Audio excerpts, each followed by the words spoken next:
톨스토이의 인생론 서문에 보면 이런 말이 있습니다. 어떤 청년이 이 물레방아가 있는데 그 물레방아를 통해서 생활을 해 나갔습니다. 이 물레방아가 이렇게 하는 일 있잖아요.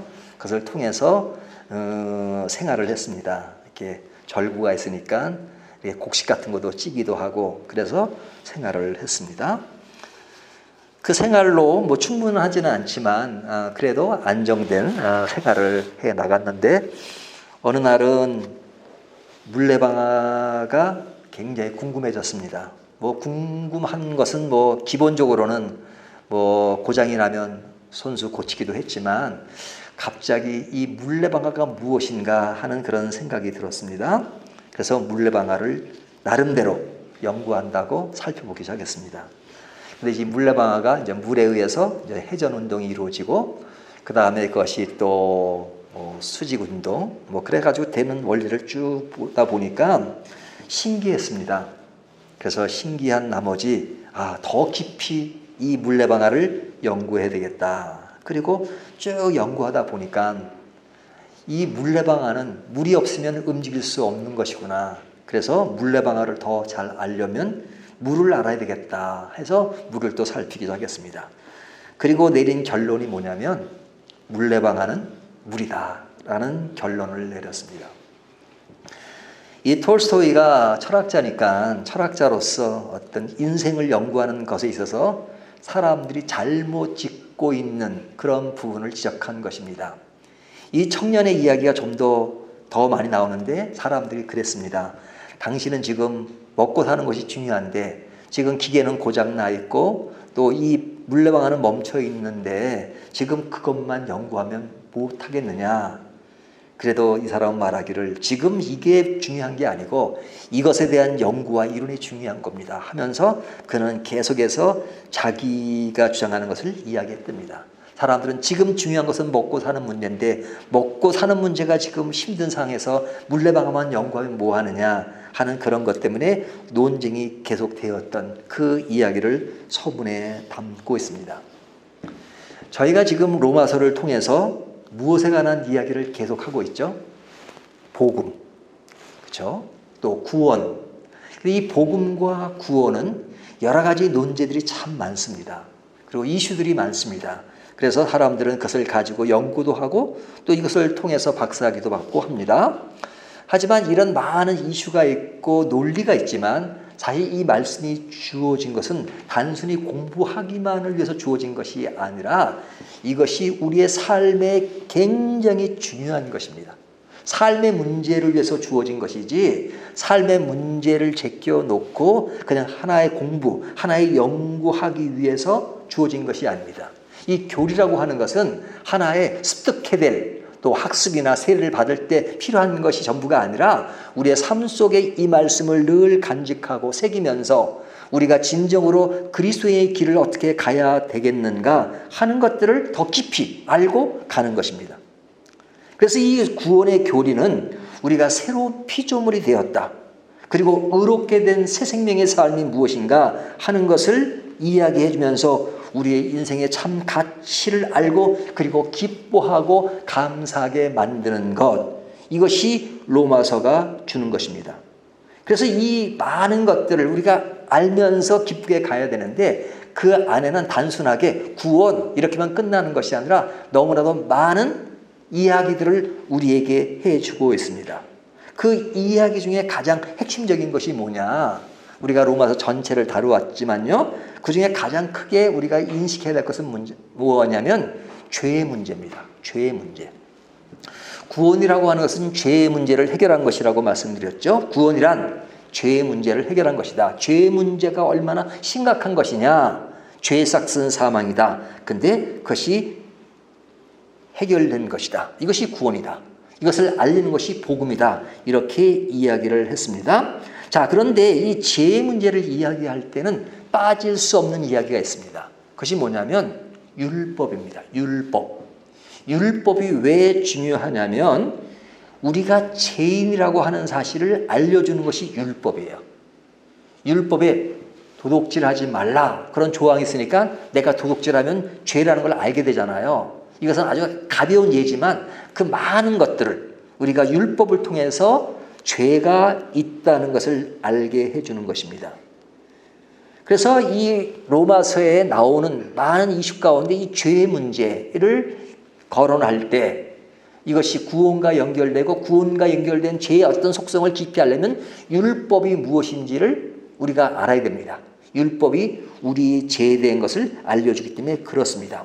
그런가 하면 또 다른 차원의 이야기가 있는데 그것이 뭐냐면 은혜라는 용어입니다. 은혜. 그렇죠? 그러니까 은혜라는 말은 굉장히 중요하죠. 은혜라는 것은 뭐예요? 구원을 내 힘으로 된 것이 아니라 하나님이 해주신 거잖아요. 근데 어떻게 줬냐? 우리에게 어떤 대가를 받고 해주신 것이 아니라 공짜로 해주신 겁니다. 이것을 뭐라 그래요?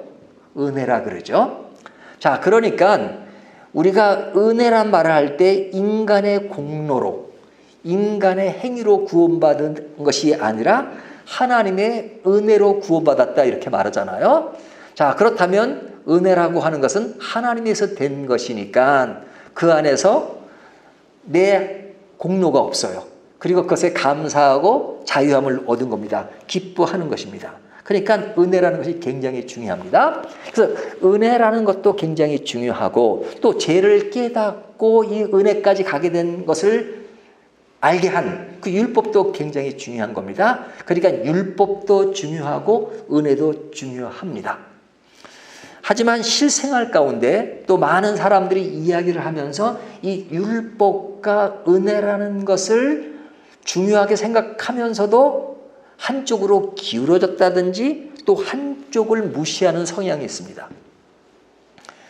그래서 율법은 그냥 우리를 심판하는 것이니까 율법은 이제 필요 없어. 이제 은혜로 우리 구원받았으니까 이제는 뭐 율법을 지키고 율법을 지켜야 구원 얻는 것이 아니니까 율법은 이제 필요 없어라고 말하는 사람도 있단 말이죠.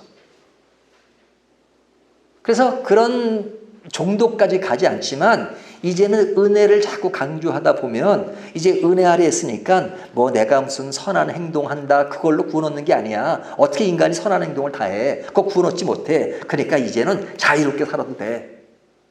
뭐 어떤 짓을 해도 결국은 구원을 받을 수 있어 라고 자꾸 은혜 쪽만 강조하는 사람이 있어요. 그런가 하면 아직까지도 율법 안에서 어떤 율법에 많은 조항이 있고 몇 항 몇 조에 뭐가 있고 뭐가 있어서 이렇게 해야 된다는 것처럼 인생 자체를 늘 어떤 법적 조항에 의해서 살아가는 사람이 있어요. 이것이 옳아, 이것이 틀렸어, 이렇게 하면 돼, 이렇게 하면 안 돼. 늘 신앙생활 자체도 그런 데만 지금 치중해서 정말로 하나님이 주신 그 은혜 속에서 자유함과 기쁨을 만끽하지 못하고 살아가는 사람이 있단 말이에요. 그래서 율법주의적인 사람과 또 은혜 중심의 사람들이 구분되어 있어요. 사실은 구분될 수 없는 것임에도 불구하고 실제 생활 가운데 두 가지로 구분된 양상이 있습니다. 교단을 봐도 어떤 교단은 굉장히 율법주의에 치우쳐진 교단이 있는가 하면 어떤 교단은 너무 은혜 중심의 그런 것에서 그냥 이것은 뭐 기본 사람들의 그 상식보다 뛰어넘는 그런 자유함이라고 말할 수 없는 방종에 가까운 또 그런 삶을 살아가는 경우가 있단 말이죠. 뭐 지금은 우리나라 교회도 많이 이렇게 그런 교리로 잘 다듬어졌지만 사실 우리나라 초창기 기독교 들어왔을 때는 어느 교단을 따지지 않고 대부분 우리 한국 교회는 굉장히 율법주의적인 요소가 있었어요. 또 장로교가 먼저 들어오고 그래서. 근데 지금은 이제 많이 이제 성경 공부도 하고 또 많은 학자들도 나오고 또 교인들도 많이 깨이면서 이제 그런 것들이 많이 좁아지긴 했죠. 하지만 그럼에도 불구하고 지금도 한쪽은 율법주의적인 성향의 신앙생활을 하는 사람이 있는가 하면 하나는 은혜의 생활은 좋지만 은혜의 남용주의적인 그런 생활을 하는 성향이 있단 말이죠. 그때 오늘 말씀을 통해서 우리가 은혜와 율법에 대한 그 이해를 보다 깊게 하는 것이 굉장히 중요합니다. 자, 그러면 우리가 율법의 기능이 무엇인가 하는 것들을 좀 살펴볼 필요가 있는데요. 뭐 이 이야기는 제가 너무 많이 했기 때문에 여러분이 이미 다 알고 계십니다. 하지만 그래도 잠깐 살펴보도록 하겠습니다. 자, 율법의 기능이 무엇이죠? 자, 오늘 본문 19절을 보면요. 우리가 알거니와 무릇 율법이 말하는 바는 율법 아래에 있는 자들에게 말하는 것이니 이는 모든 입을 막고 온 세상으로 하나님의 심판 날에 있게 하려 함이라. 자, 핵심은 뭐냐면 모든 사람이 하나님의 심판 아래에 있게 한다. 무엇이? 율법이 하는 일이. 예? 율법을 딱 보여주면서 당신은 심판의 대상이야 대상이 아닌가 하는 것을 알려준단 말이죠. 그 심판의 대상이 아닌 사람이 있어요 없어요? 그 뒤에 나오지만 모든 사람이 죄를 범하였음에 하나님의 영광에 이르지 못한다. 모든 사람이 죄가 있다는 걸 무엇으로 증명한 거예요? 율법으로. 율법으로 볼 때 너 율법을 딱 들이대면서 여기서 네가 뭐 죄 안 지은 거 있어? 저는 99% 지켰는데요. 뭐 그런 사람도 없겠지만 그렇다 하더라도 0.00001%를 안 지켜도 그건 안 지킨 거야. 죄라는 것은 짓든지 안 짓는 거지 뭐 조금 지었다고 죄인이 아니고 많이 지었다 그래서 죄인이고 그게 아니다 이거죠. 그래서 여기 보면 이 율법이 하는 것은 모든 사람이 심판 아래 있게 하려 함이라. 왜 심판이에요? 이것에 해당되지 않는 사람이 없기 때문에 그렇습니다. 그래서 율법은 심판하는 것이에요. 그러기 위해서 앞에 보면 모든 입을 막고 모든 입을 막아야 할 말을 없게 만들어요. 누가 누구를 정죄할 수 있어요? 사람들이 사람을 정죄하지만 사실은 그냥 어떤 부분에서 나는 죄를 짓고 죄를 안 짓는 그 차이 때문에 내가 그 안 짓는 죄에 대해서 지은 사람에게 뭐라고 하지만 사실은 그 죄는 안 졌지만 또 다른 죄를 짓는 것이 인간이란 말이죠. 그러니까 이것저것 따지면 모든 사람이 할 말이 없어요. 율법은 모든 사람의 입을 막을 수밖에 할 수 없어요. 왜? 모든 사람이 죄인이니까요. 그래서 온 세상으로 하나님의 심판 아래 있게 하려 함이라 이렇게 말씀하고 있죠.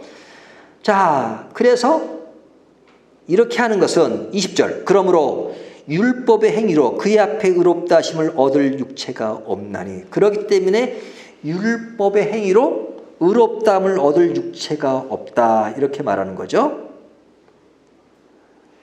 율법으로는 죄를 깨달음이라. 그러니까 율법을 통해서 내가 죄인이라는 것을 깨닫게 한단 말이야. 아, 죄인이구나. 죄인임을 깨닫게 하는 것입니다. 자, 이것을 깨달으면 죄를 지는 인간은 구원을 얻을 수 없구나. 내가 아무리 의로운 행동을 한다 하더라도 죄가 있기 때문에 나는 구원을 얻을 수 없다 하는 것을 이야기해 주는 것입니다. 그러니까 율법이라는 것이 뭐예요? 한마디로 이야기하면 구원이 필요하다는 것을 알려주는 것입니다. 율법이 우리를 심판하고 죄인인 것을 알려주는 것이라면 그러면 이제는 당신은 이젠 구제될 가능성이 없어. 죄인이야. 그러면 내가 어떻게 살 수 있을까요? 고민하게 되겠죠. 어떻게 해야지만 이 죄의 문제를 해결할 수 있을까요? 해서 그런 고민 속에서 뭘 만들어주는 거예요? 구원이 필요하다는 것을 알려주는 것이 율법입니다.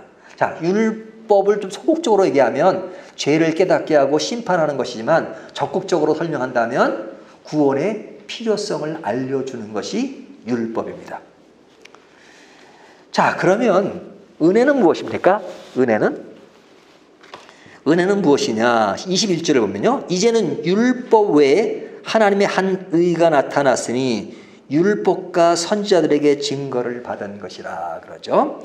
자, 하나님의 의가 나타났다. 제가 로마서 강해를 하면서 하나님의 의가 나타났다는 것을 강조했습니다. 그 의는 뭐냐면 우리를 향하신 하나님의 손길이에요. 하나님의 사랑이에요. 하나님의 사랑이 나타났는데 율법과 선지자들에게 증거를 받은 것이라. 이 하나님의 의가, 하나님의 어떤 구원의 계획이 그냥 한순간에 이루어진 것이 아니라 계속해서 알려주셨단 말이에요. 누굴 통해서? 율법과 선지자들을 통해서. 율법은 어떻게 알려준 거예요? 조금 전에 이야기한 것처럼 구원의 필요성을 알려준 것이고, 그리고 선지자를 통해서 계속해서 이 모든 것을 해결할 수 있는 것은 메시아가 오셔야 된다. 그래서 메시아가 오심을 예언한 것이 선지자들이잖아요. 그러니까 하나님이 선지자를 통해서 율법을 통해서 하나님의 의를 계속해서 나타내셨어요.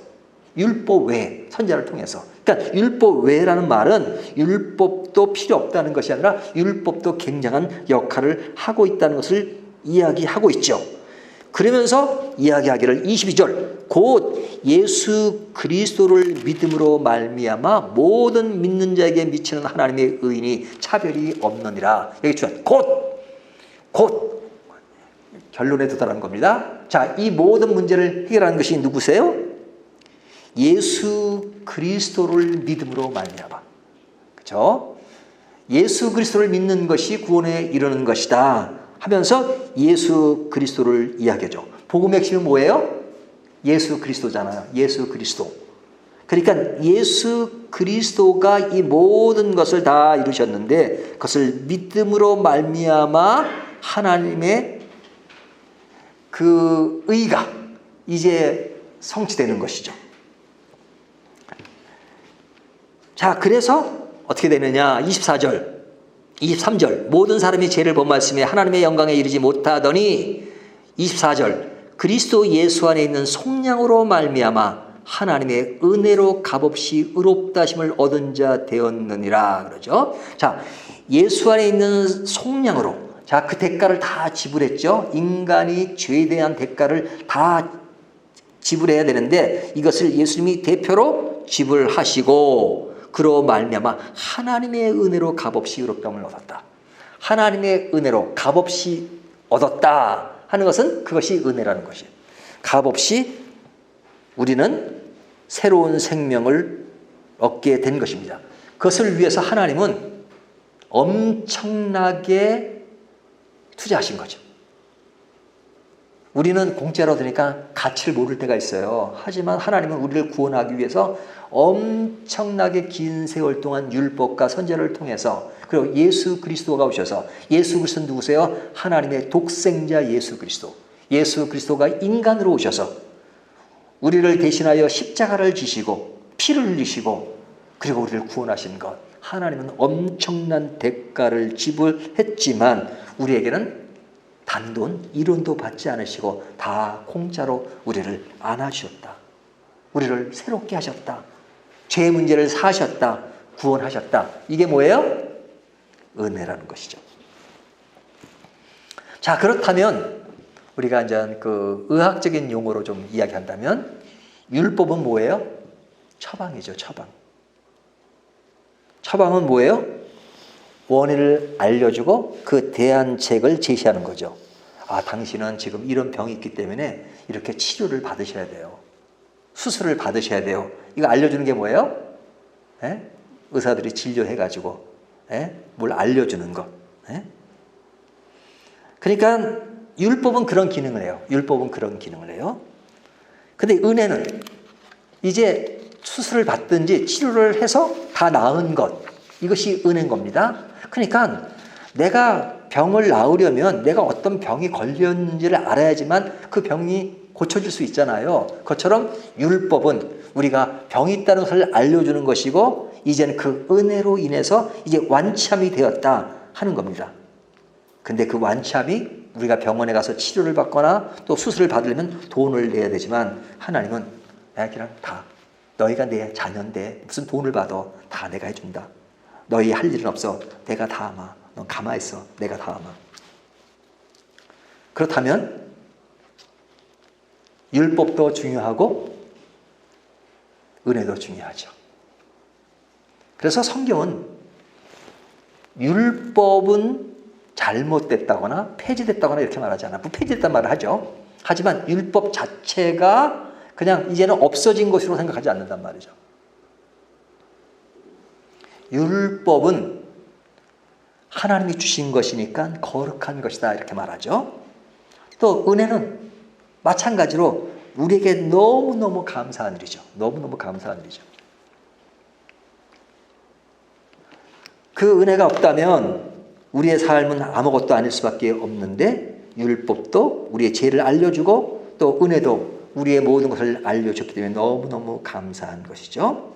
자, 그렇다면 우리의 신앙은 이 두 가지의 조화를 이루는 삶이 굉장히 중요해요. 율법의 그 가치와 율법의 그 의미와 알고 은혜를 알아야 됩니다. 근데 제가 오늘 부록으로 이 말씀을 드리는 이유는 뭐냐면 많은 사람들이 이 두 가지가 중요함에도 불구하고 매우 한쪽으로 기울어진 측면이 너무너무 많단 말이죠.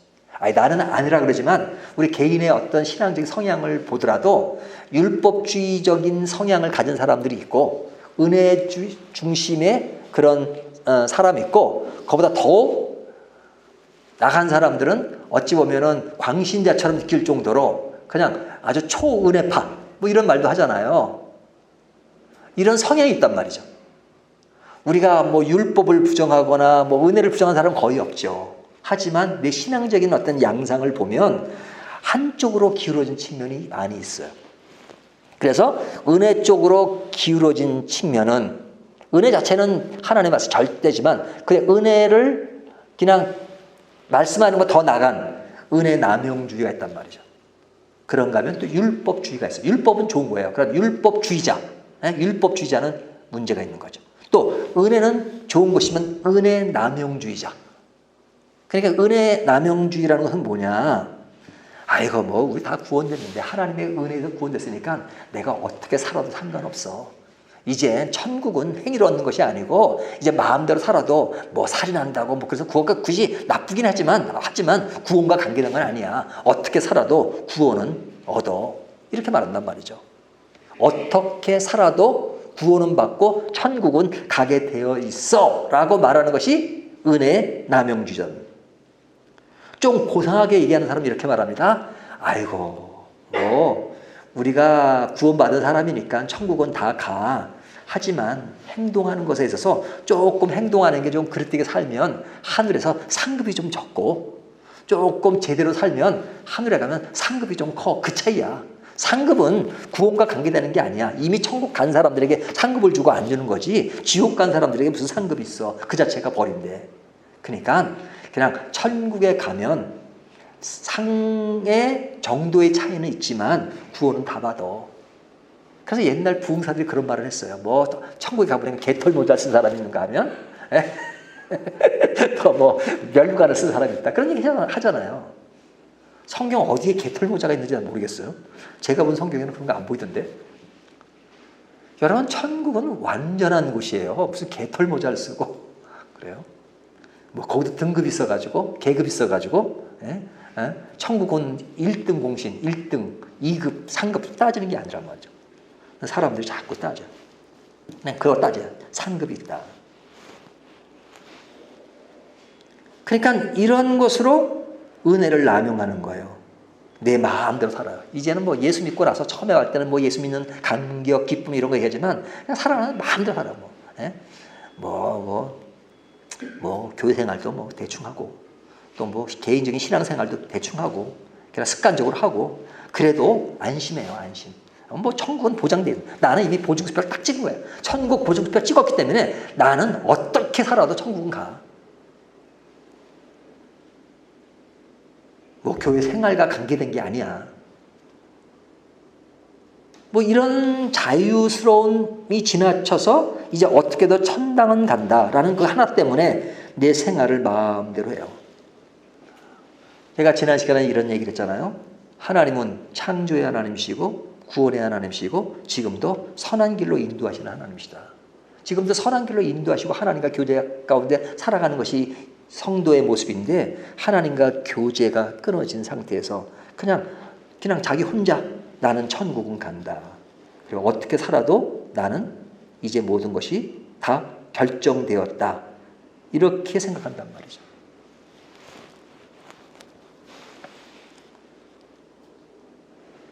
여러분 은혜의 주체가 누굽니까?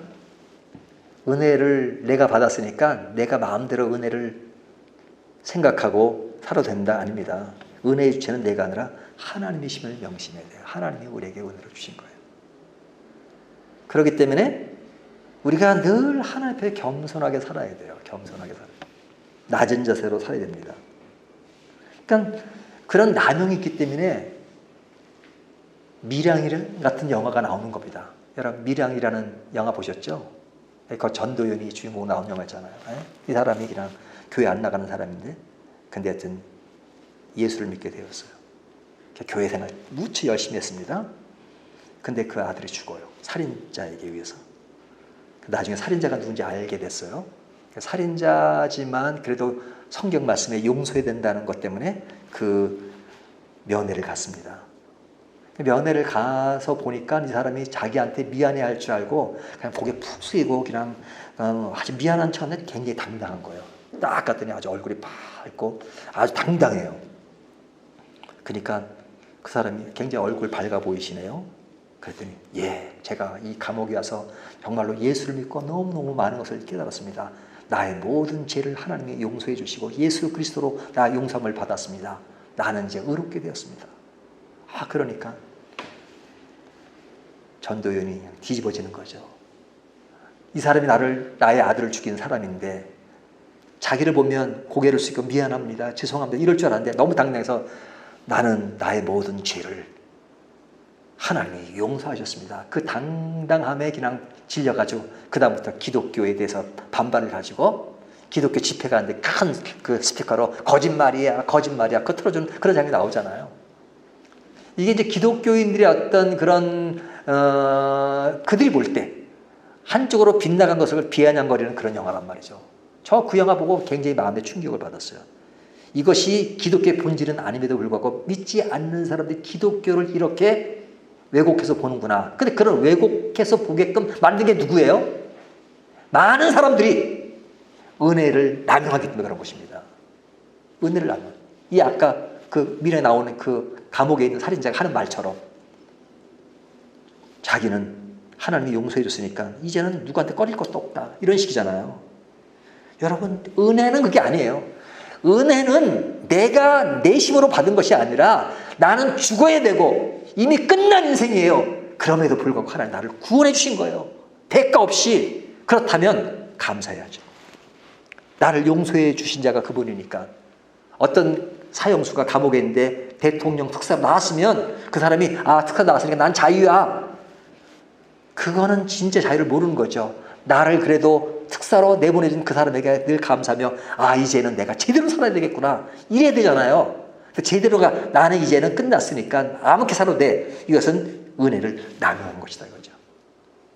그렇기 때문에 구원은 하나님에서 주어진 우리들은 더욱더 겸손하고 구원을 내 힘으로 된 것이 아니기 때문에 더욱더 낮은 자세로 생각해야 되는 것. 이것이 은혜의 바른 개념이죠. 그것이 빗나가면 은혜 남용주의가 되는 것입니다. 두 번째는 율법주의의 경우예요. 율법주의자. 우리가 율법주의자들의 대표적인 인물들이 누구입니까? 바리새인들, 사두개인들 이런 사람이잖아요. 굉장히 겉으로 볼 때는 그럴싸하잖아요. 경건한 척. 그렇죠? 경건한 척. 얼마나 경건한 척하냐면 성전을 향해 올라가면서 나는 저 세리와 같지 않고 나는 누구와 같지 않고 옛날에 아주 극단적인 철인들이 그런 얘기를 했어요. 나는 내 인생에 감사한 것이 있다. 나는 남자로 태어난 것이 감사다. 나는 여자 같지 않고 나는 철학자로 태어난 것이 감사다. 뭐 이러면서 사람들과 비교하면서 자기의 어떤 우월감을 드러낸 사람들이 있어요. 그런데 당시의 바리새인들은 굉장히 자기들은 높은 차원의 하나님과 가까이 있는 사람으로 자기 자신을 평가했어요. 그리고 그렇지 못한 사람을 다 아주 무시해버렸어요. 무시하는 게 어떻게 무시하냐? 정죄하는 거죠. 너희들은 하나님의 백성이 아니야. 하나님 법을 잘 몰라. 하나님의 그런 모든 걸 몰라. 그러면서 늘 몇 조항 몇 항을 가지고 너는 이래서 죄고 이래서 틀렸고 이럴 때 안식일은 5일 가면 안 돼. 10일 가면 안 돼. 이럴 땐 이렇게 해야 돼. 저럴 때 어떤 문자적인 틀 안에 벗어나지 못하는 겁니다. 그러니까 어떻게 돼요? 위선에 빠지게 되는 거예요. 위선. 율법주의로 빠지면 위선자가 됩니다. 왜? 늘 정죄해야 되니까. 근데 정죄할 때 자기는 정죄하지 않으니까 위선이 되는 거죠. 위선. 내가 하는 건 다 괜찮아요. 유대인들은 자신들이 죄가 없다고 생각해요. 왜 죄가 없어요, 그들이? 하지만 자신들에게 법을 적용할 때는 굉장히 냉정하게 법을 적용하는 게 아니라 아주 그냥 아주 좋게끔 해요. 하지만 남들에서는 아주 냉정한 잣대로 법을 들이대죠. 그러면서 자기들은 정의에 산다고 그래요. 의식이 있다 그래요.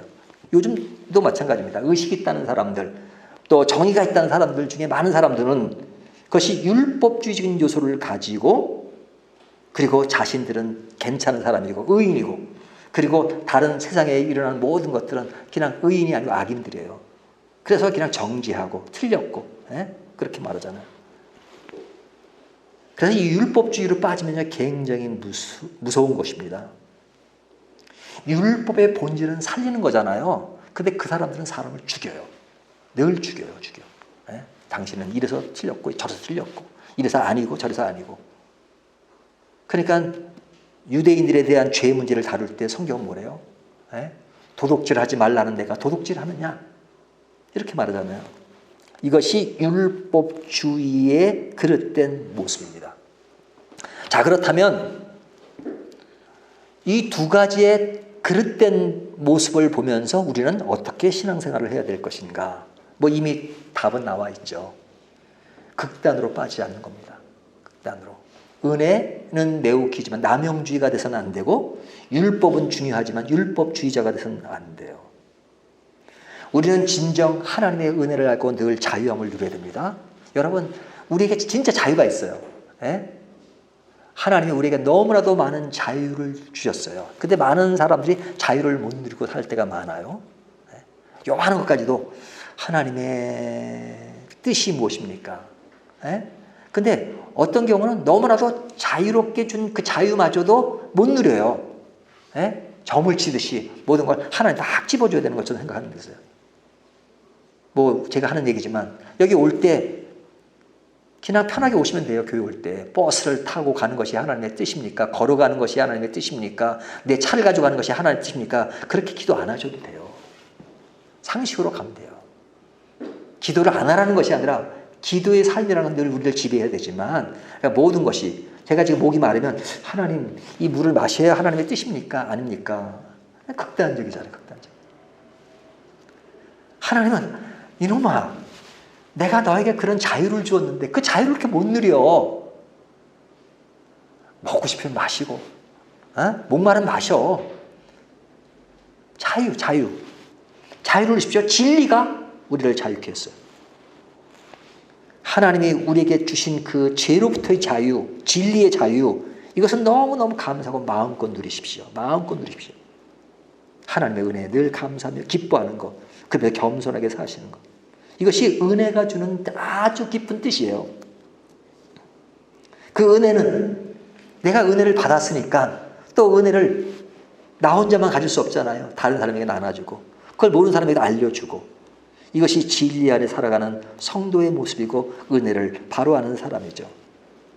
사랑할 줄 알고, 격려할 줄 알고, 진리를 수호할 줄 알고, 이것입니다.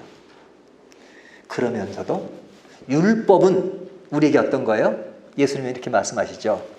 구약 성경에 이렇게 얘기하였거니와 나의 법은 이렇게 말씀하시죠. 산상수훈에 보면, 그렇죠?